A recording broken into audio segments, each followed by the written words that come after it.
أعوذ بالله من الشيطان الرجيم بسم الله الرحمن الرحيم سورة البقرہ آیت نمبر 140۔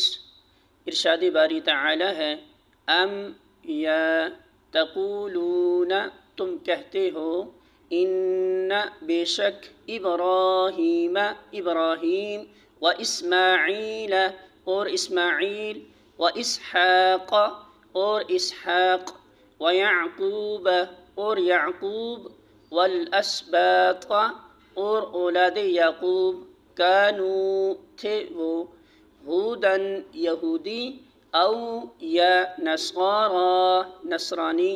قل کہہ دیجئے، اانتم کیا تم اعلم زیادہ جانتے ہو، ام یا اللہ ومن اور کون اظلم بڑا ظالم ہے، ممن اس سے جو کتم چھپائے شہادتاً گواہی کو، عندہ جو پاس ہے اس کے، من اللہ کی طرف سے، وما اور نہیں اللہ تعالی بغافل غافل عما اس سے جو تعملون تم عمل کرتے ہو۔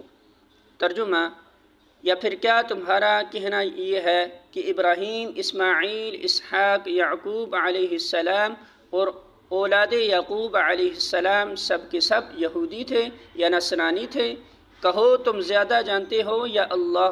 اس شخص سے بڑا ظالم اور کون ہوگا جس کے ذمے اللہ کی طرف سے ایک گواہی ہو اور وہ اسے چھپائے؟ تمہاری حرکات سے اللہ غافل تو نہیں ہے۔